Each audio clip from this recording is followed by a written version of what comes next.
Hi, my name is Carly, and I am a recovering addict.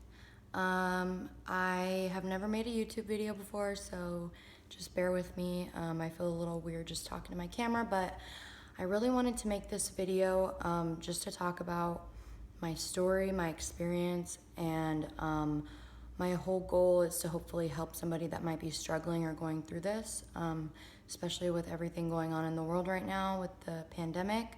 I know that meetings are not open everywhere, and so if this can help somebody to relate, then that makes it worth it for me. So I became an addict around like the age of 14, but I'm just gonna start from the beginning, from like the very first time that I ever had a drink and all the way through until now.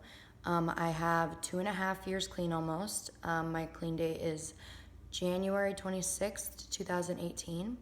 So I'll have 2.5 years in July, which is next month. Yeah, so basically, I'm just gonna start from the beginning.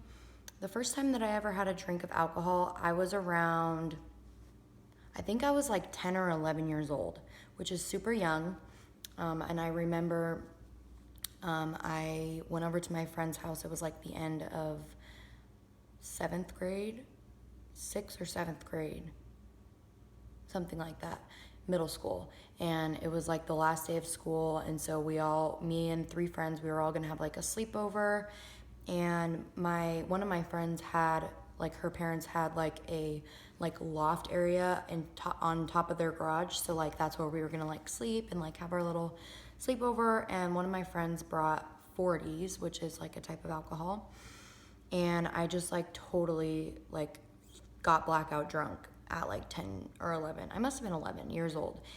And yeah, so like the very first time that I ever had alcohol, I felt like I finally found something that made me feel like I could fit in.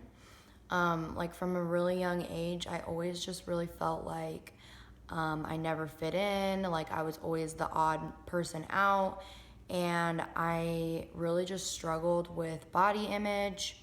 And all my friends were like skinnier than me. Although I look back at pictures now and I'm like, I was skinny, but I just remember like even from that young, like thinking negatively about myself. And so whenever I found alcohol, it was like I finally found something that helped me to like not care. And yeah, so then around 12, the same friend that brung alcohol to that was the first person that I ever smoked weed with. And I remember like I used to go over to her house a lot after school, and her brother, she had an older brother that smoked weed, and so like that's I think how she got introduced. And so I would go over there and we would smoke, and I completely fell in love with marijuana. And for me, it was like a slow progression. And I did just like smoke weed for a few years, and I started to like just really hang around with a lot of older people like that were in high school, or even like adults like that weren't in high school, some of them. And so for me, like I finally felt like I found a group of people that accepted me and that liked me for who I was, even though it wasn't for who I was. It was me when I was on drugs. But I started to like experiment a lot with Molly and ecstasy and mushrooms, acid, all kinds of different like hallucinogenic drugs. And I really got into like partying a lot. And I live in like a small town, so we would have like these like raves. They were like small raves that they would have at like the fairgrounds and stuff, but they would like put on these raves, and like I just remember going to those all the time and like doing Molly with all my friends and stuff. And even then, like I really like showed addictive tendencies. Like my friends would just want to do it on the weekends, but like I would want to be like doing it all the time, and I never wanted to not be doing it. And so I think that's like, looking back, I think that's a huge red flag for me because like my friends would, you know, want to just do it on the weekends, and for me that's not how it was. So I started to do like cocaine and things, and I once I got into high school, so like 14, I got introduced to meth for the first time. Meth was one of my drugs of choice, and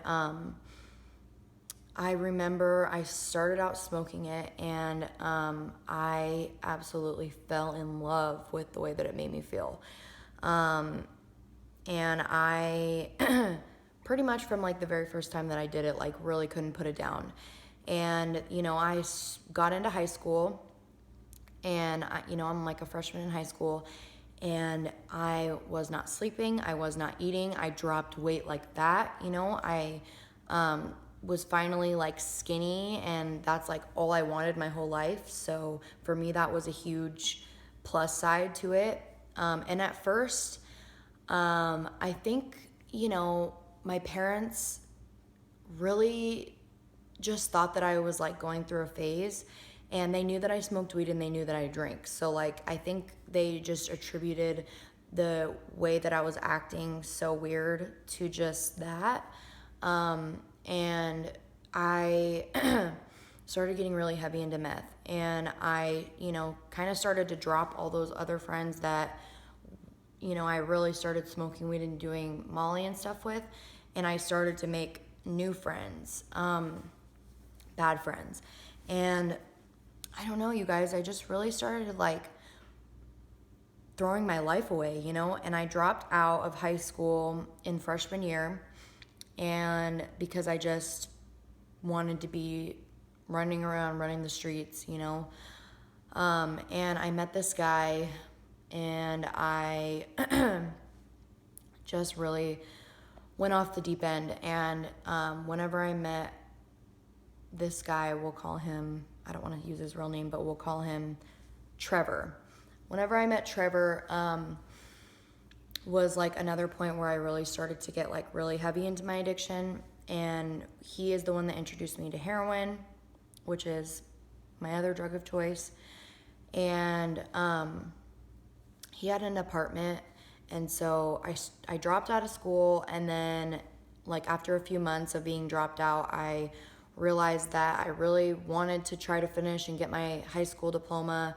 Like I just knew that I couldn't do conventional high school where you're there, 8-9 hours a day. I just wasn't realistic for me. So in my town, they had like an alternative school program where you go from 9 a.m. to noon, so 3 hours, and you could still get a diploma. So my mom helped me get into that, and I was like, okay, I'm gonna do this alternative school. And this boyfriend, Trevor, that I had met, he lived like just a few blocks from where the school was. And so like pretty much every single day, like I would spend the night at his house, and then I would wake up and go to school for, a couple hours sometimes. Sometimes I wouldn't even go. But the school that I went to like was not strict at all. Like even when we were there, we would like literally just watch Netflix and stuff. And so I was basically just like barely doing the bare minimum to like pass school. And I did that for a few years, really just from like 14 to 16. I was not a good daughter. I would yell at my parents whenever they tried to say like, what's going on with you? Like I would just completely shut down and yell and scream and, throw a tantrum, basically like a toddler. And so that they wouldn't try to investigate any further into like why I was like acting the way that I was. And so yeah, basically from there, like life just really started to spiral out of control for me. I, wasn't on a good sleep schedule. I wasn't eating, and I started to kind of think like, is this a problem? Even though I still convinced myself that it wasn't, like I was putting myself in dangerous situations. I was, really burning bridges with a lot of people, including my family, my parents, and my life started to get really unmanageable. But whenever I was 16 years old, I was with my boyfriend Trevor, and we were at like a local like trap house, basically drug house, and we were over there, and he was like real paranoid. Like he never really did meth because it would make him like real paranoid, but he decided to do meth and was like getting real paranoid, saying, I don't think we should leave. Like, I think the cops are outside waiting for us. And like, I was just like, thought he was like so ridiculously dumb. Like, I was like, whatever, like, you're tripping. And at this point, I had gotten my driver's license, and my parents had given me like their old car. So I had a car. And so I, was like, we need to go. Like, you're freaking me out. Like, let's just go. Let's just go home. And so we went out to my car to get in the car, and I pulled off, started driving down the road, and all of a sudden I realized there's like 6 or 7 cop cars behind me with their lights on. And then I look in front of me, and there's like 3 or 4 cop cars with their lights on, and they're all coming for us. And I'm like, okay, what the heck's going on? So I pull over, and they come up to my car with their freaking guns drawn, and they're like, get out of the car, get on the ground, put your hands behind your back. They slam both of us on the ground, my boyfriend and I. They slam us on the ground, they put us both in handcuffs, and they put him in the back of a cop car, and they tell me to sit on the sidewalk. And I'm like, at this point, I literally have no idea what's going on. Well, they explained to me that a few weeks ago, I would always drive my boyfriend around, like do drug deals and stuff. Not really like he was like a big drug dealer, but just like he would just get drugs from his dealer and then use some of it and then sell the rest to like make the money back to then do more drugs. That's basically like how we like funded our addiction, because neither of us had like jobs. I had a job for a little bit at a pizza place, but like never consistently. So like that's how we would like fund our addiction, And they had an undercover, somebody that had gotten in trouble and was trying to get out of their trouble had decided that they were going to do what they call controlled buys on several people. It wasn't just my boyfriend, it was like 8 or 9 people. And since I was the one that drove him, and the drug deal took 3 drug deals took place in my car, I was guilty by association. Like, I was going to be charged with felonies because of that. And so basically the cops told me that they were going to take me to juvie, and, because I was only 16, they were going to take me to juvie. And so they did. And they called my mom, and my mom was always like the one that would try to like cover it all up and make it seem like it wasn't as bad. My dad always was like, she needs to like act different. She's not acting right. Like something's going on. But my mom like just didn't want to believe it. And so I remember like the cops called my mom and like told her, your daughter's a heroin addict. She's doing drugs, like all this stuff. And my mom came and bailed me out. And I remember still like sitting in her office at their house with her, telling her, Mom, they're just lying. They're not, like, it was just Trevor. And, it wasn't actually me. I just was guilty by association. And my mom, like, I convinced my mom to believe me. Although I think she didn't fully believe me, but I like manipulated her basically into believing me. And so I went to court, and since my boyfriend ended up getting sentenced to prison for like almost 2 years. And since I was like under 18 and didn't have any criminal record, they told me that if I wanted to, I could do like a diversion program where they put me on probation for a year. And if I can complete inpatient treatment, do my, outpatient classes, treatment, do my NA meetings or AA meetings, and stay clean and pass all my UAs and comply with all the things, then that they would drop my charges.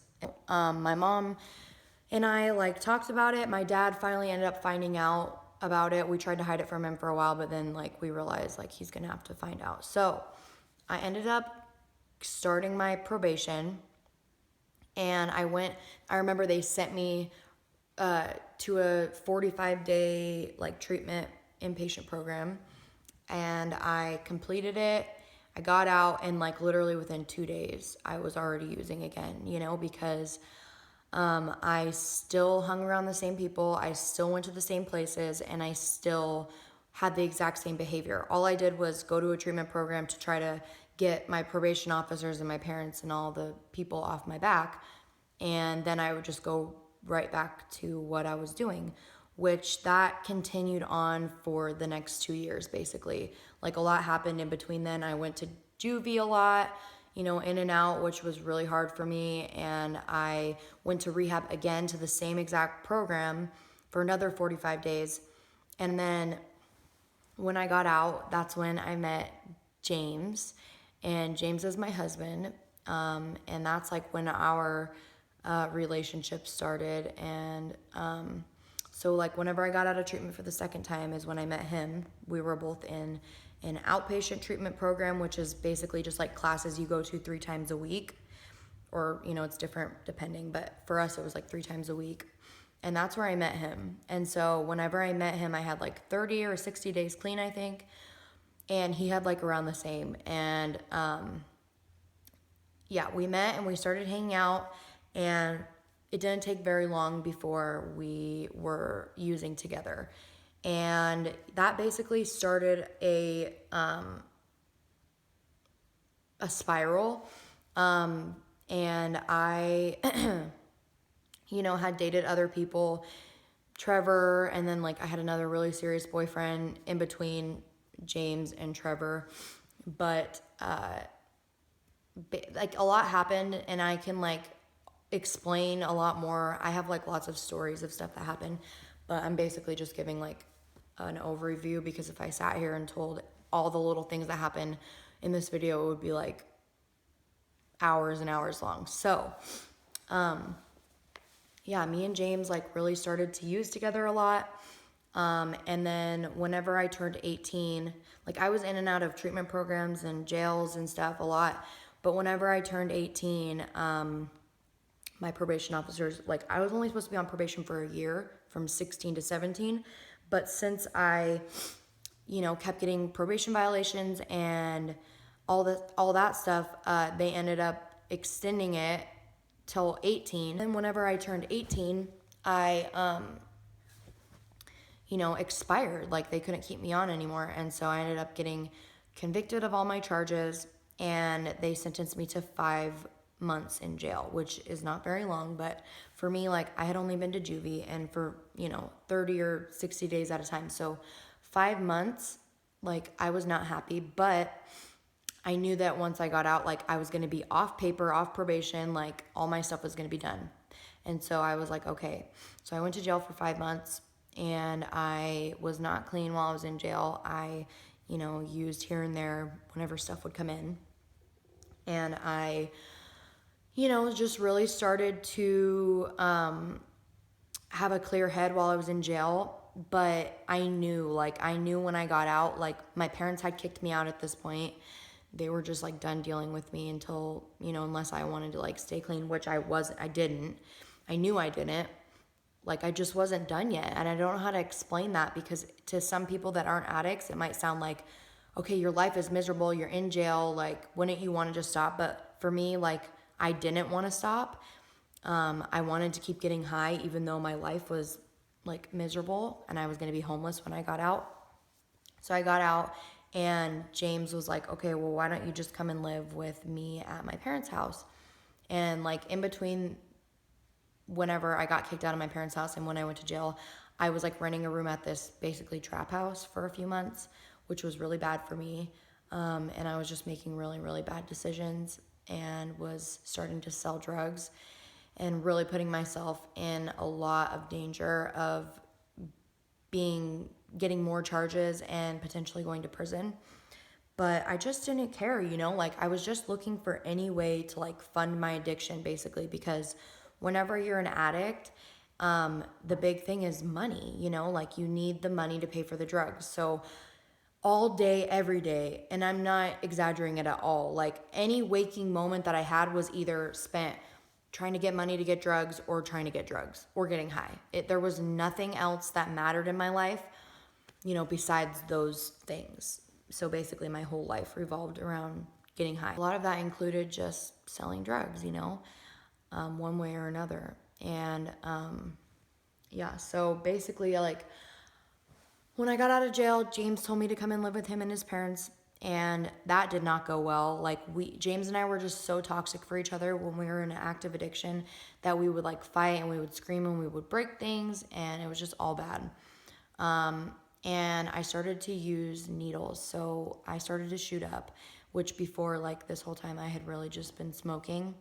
And so like that was a huge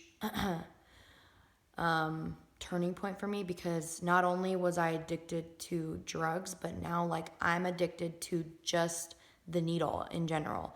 Like it didn't matter like what, it was just the process of like getting it all ready to inject. Like for some reason, like I became addicted to that. And I know like a lot of people that are IV drug users can relate to that. Yeah, you're addicted to the drugs and the way that they make you feel, but you're also addicted to like the shooting up process. So, basically my addiction just continued to spiral, and I continued to get worse, and I continued to do all the things that I said that I would never do, and basically just cause a lot of wreckage in my life. Eventually, I ended up getting more charges and being in and out of jail again for theft, like misdemeanor theft, because, I would go steal clothes because I was homeless. And so, I'd wear my clothes for a few days and then they'd be dirty. Well, I didn't have a washing machine to go wash my clothes, and I certainly wasn't going to spend money at a laundromat to wash my clothes because all the money that I had was going to my addiction. So I would, go to Goodwill or go to wherever and just steal new clothes and then just throw my old dirty ones away. That's like how I would live. James had a really older GMC Yukon, so like a big like SUV that was like a gas hog. So we would always be running out of gas. We would always be, trying to panhandle gas money at gas stations and stuff. It's so embarrassing. Like I can't believe that that's the person that I became, but it was, and I like had no self-worth. I didn't love myself. I had no capability of taking care of myself. All I cared about was getting high, and that's it. I didn't care about my friends. I didn't care about my family. I didn't care about anything, really. And James and I were homeless. We ended up staying in like a homeless shelter in the wintertime a couple nights, but mostly we slept in the back of his truck, and it was cold. Let me tell you guys, being homeless in the wintertime in Washington is miserable. It's cold. You can't get warm, and yeah, so basically we were just miserable. We had tried getting clean a couple times. I even went back to another treatment program for like 30 days, and James came and like we tried to do family counseling and stuff. And basically like what ended up happening was I had a friend that would like let us periodically spend the night at her house. She had an apartment, and like all we had to do was like basically bring her drugs, and then she would let us like take a shower there, eat some food, have a night to like spend in the warm. And so one night we were there, and she was at work, and I told James, like, I just feel like I need to take a pregnancy test. And he's like, okay. So we had our other friend like come and bring us a pregnancy test, and I took the pregnancy test and it came up positive. And so this is where our story finally, we were able to have a reason to get clean. This was like the push that James and I needed. And unfortunately, there's a lot of women out there who their story isn't the same as mine, and they aren't able to get clean when they get pregnant. But for me, and I'm not shaming anybody, because I know how hard it is. Like I know what it feels like to be in the grips of addiction and want so badly to get clean and live a different life, but not be able to. I'm blessed, and James is blessed, that we both had parents that were willing to like take us in. And so our journey began of recovery January 26th, 2018. I was around 2.5 months pregnant. I didn't know. And So I got clean. I made a decision that I wanted to provide a better life for my daughter, and that I knew, I knew that it was about something more than just me now.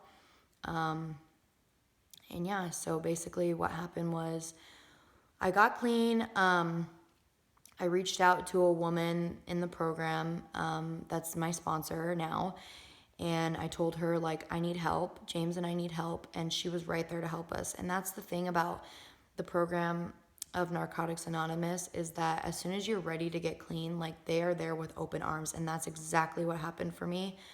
As soon as I was willing to actually make an effort to actually stay clean, because I had been in and out of the program of Narcotics Anonymous for years, 30 days and then I would relapse, or a couple days and then I would relapse. And I knew, like, I had built relationships with people in there that cared about me, that wanted to see me stay clean, but they were just kind of waiting for me to make my way in there with an actual desire to want to stay clean, which I had never had before. And so I, went to a evaluation to try to put myself into a long-term treatment program, which I had only been in treatment for like 30 or 40 days at a time. I was trying to get myself into a program for like 6 months to a year, because I knew that I needed to stay clean for my baby, and that didn't end up working out for me. God had a different plan for me, and I'm so glad that he did. But it didn't end up working out, because I basically went in for my evaluation. They told me, well, you've already been able to stay clean for 30 days on your own, so we could put you on a wait list, but you're not going to be at the top, basically. And so I kind of just said, forget that. Like, I'm just going to try to do this on my own. Not on my own, but without treatment. And I had already been to treatment before, so I knew all the tools and stuff. I just needed to use them, right? And so I basically started a long journey of, learning to love myself again, learning to take care of myself, learning how to be an adult, because at this point, I was 19 years old. I had not ever been a regular adult. I had never paid bills. I had never, made doctor's appointments. I had never, woken up and had a cup of coffee, made breakfast for myself, went about my life. Like, for me, my whole life, basically, like, since I was 14, so my whole adult life, I had been an addict, and I had lived a completely different lifestyle than, like, what the normal lifestyle is. And so for me, I had to learn all of these things from the beginning, and I had my family, and I had James, and I had, all my women in NA to teach me and guide me on that journey. And at the same time, like, I was pregnant, so I had all these emotions and hormones, and it wasn't easy. It has not been easy for me to stay clean. But it's been 100% worth it, because I'm living a life beyond my wildest dreams.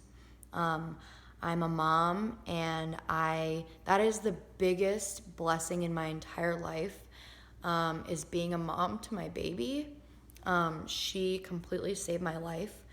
But just because I have a baby doesn't guarantee me that I'm going to stay clean. So every single day I have to work towards my recovery. I have to do service for the program of NA. I have to sponsor other women. I have to keep a constant contact with my higher power. I have to go to meetings. I have to do self-care. I go to the gym. I do all these things for myself today. And I've had really, really hard things happen to me in recovery. I've lost people, and I have gotten really close to people, sponsoring people that have gone back out, and that's been really hard for me. But at the end of the day, like, I am so, so, so grateful for the life that I have now. And since I've gotten clean, James and I started out living at our parents' house. We got a little, 400 square foot apartment eventually before our daughter was born. Then our daughter was born. he has been working, and we've been able to save enough money to move into a bigger house. So now we live in like a 3-bedroom house, you know. And now, like, we got married in September of 2019. We had a big, huge, beautiful wedding. Our whole bridal party was people in recovery. We, you know, we got to have the wedding of our dreams. Our daughter was born, healthy and strong, and now she's going to be 2 years old next month.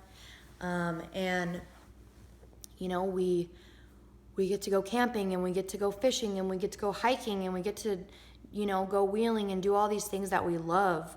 And you know, life isn't perfect. Gets hard sometimes, especially, you know, everything going on in the world right now. It's hard, you know, but we've built this life for ourselves that, you know, I don't ever want to get high again. I don't, you know, and my whole purpose now in life, I feel, is to help other women, well, help other people, but for me, like I seek out women that are struggling because I want to help them. I want to help them find a life that they love, you know, and I want to help them learn to love themselves, because that's what women did for me when I got clean. So yeah, there's so much more that I want to say and that I want to talk about, but I really just wanted to like start my YouTube channel with a video explaining, you know, my life and how unmanageable and miserable and broken I was, and be able to show that it is possible to get clean. It is possible to find a life worth living, you know. I know that there's people out there right now that are going to be watching this that are going to say, I can't, you know, my life, I you know, feel like I have nobody that's there to support me. I'm there to support you. Like, please reach out to me. I can put you in contact with meetings in your area. Like, we have meetings all over the world, in every single country, you know, in every single state in the USA, we have meetings, you know, so there is hope, there is help. And, you know, like, I just want to help. So I'm going to put some resources in the description box of where you can find meetings in your area, and, you know, some literature to check out if you're thinking, maybe I'm an addict, maybe I'm not. Like, I just really encourage you to, you know, if you don't like the decisions that you're making, you know, make a change, because it's only going to get harder. Rock bottom, you can continue to dig and dig and dig. And rock bottom, you know, is just wherever you stop digging. Yeah, so thank you guys so much for watching this. If you want to hear more about a specific part, let me know and I can make another video. But yeah, thank you guys so much for watching my video. I really hope that this helps somebody. And yeah, thank you guys. Bye.